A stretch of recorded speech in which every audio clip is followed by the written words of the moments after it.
ছোট্ট এই শিশুর মুখটি এতই ছোট যে তাতে অক্সিজেনের মাস্ক বসানো কঠিন। তবুও শ্বাস প্রশ্বাস স্বাভাবিক রাখতে মাস্ক বসানোর চেষ্টা।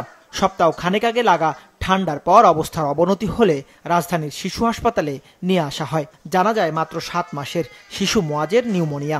4-5 দিন ধরে কাশি, তারপরে বুকের ভিতরে শব্দ করতেছে, নিঃশ্বাস নিতে কষ্ট হচ্ছে, ওর পেটের যে খেঁচা ওইটা আপ ডাউন করতেছে। এই জন্য আর কি কালকে রাত 2টার সময় আমরা ভর্তি দিচ্ছে। রাজধানীর প্রায় সব হাসপাতালে শিশু বিভাগের চিত্র এখন অনেকটাই এমন। শীত বাড়ার সঙ্গে সঙ্গে বাড়ছে শিশুদের সর্দি, কাশি, অ্যাজমা, নিউমোনিয়া সহ ঠান্ডাজনিত রোগে আক্রান্ত হওয়ার সংখ্যা। এর সাথে বেড়েছে শিশুদের নানা ধরনের চর্মরোগ। প্রচুর কাশতেছিল, নাক দিয়ে পানি পড়তেছিল, বুকে মনে করেন যে যখন শ্বাস নেয় তখন শব্দ হইতেছিল। শীত পড়ার পরে আরো বেশি বাইরে গেছে। এই 1 মাস ধরে ভর্তি আছে এখানে। আইসিইউতে নেওয়া হয়েছিল, আইসিইউতে 6 দিন ছিল। তারপরে বাচ্চা কোনো পরিবর্তনই এখন আসেনি। বাচ্চাদের ঠান্ডা লেগেছিল, ওখান থেকে আমি ডাক্তারকে নিয়ে আসি। ডাক্তার দেখার পরে আমরা এখানে আবার সদর হাসপাতালে আমি দেখাতে দিছি, তারপর এখানে ঢাকায় আমরা।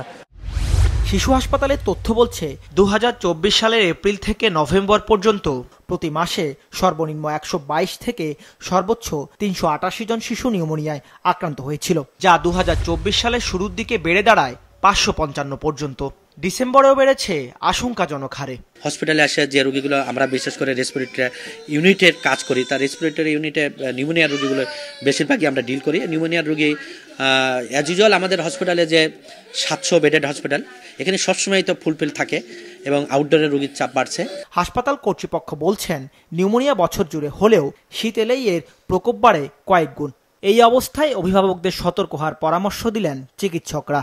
চিকিৎসকের পরামর্শ ছাড়া কোনো ধরনের অ্যান্টিবায়োটিক ওষুধ শিশুদের না খাওয়ানোর পরামর্শ দেন বিশেষজ্ঞরা। কিছু কিছু মা যেটা করেন, ওই ডাক্তারের আগের প্রেসক্রিপশন দেখে নিজেরাই ওষুধ শুরু করেন, মূলত অ্যান্টিবায়োটিক শুরু করেন, বা কিছু বঙ্কোডাইলেটর আছেন ওটা নিজেরা শুরু করেন, নিজেরাই নেবুলাইজ করেন।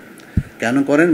ডাক্তার যেহেতু আগে দেখেছিল দিয়েছে, কিন্তু ডাক্তার দেখে আগের কন্ডিশন বর্তমান কন্ডিশন সবসময় এক নাও হতে পারে। মেজরিটি কেসে ভাইরাস জাতীয় যেহেতু ভাইরাস দিয়ে হয়, অত অ্যান্টিবায়োটিক পর্যন্ত মতো লাগে না। আমার মা বাবার প্রতি শাসন থাকবে, আপনারা অ্যান্টিবায়োটিক নিজেরা কখনো দিবেন না। শীতের ধুলা ও ঠান্ডা বাতাস থেকে শিশুদের দূরে রাখতে বলছেন চিকিৎসকরা। দরকার ছাড়া শিশুদের বাইরে না নেওয়ার পরামর্শ তাদের। পাশাপাশি ভিটামিন ডির ঘাটতি ঠেকাতেও শিশুকে রোজ কিছুক্ষণ রোদে রাখার কথাও জানান তারা। প্রথম যখন ঠান্ডা কাশি লাগবে, ওরা একটু পানি জাতীয়, তরল জাতীয় প্লাস ভিটামিন সি সমৃদ্ধ খাওয়াটা বেশি করে খাওয়াবে। আর জ্বর আসে, জ্বরের সিরাপ দিবে। বাচ্চা ওজন মা বাবা আগেতেই জেনে থাকে দিবে। যদি উপসর্গ না কমে বা শ্বাসকষ্ট বেড়ে যায়, তাহলে অবশ্যই চিকিৎসকের কাছে যেতে হবে।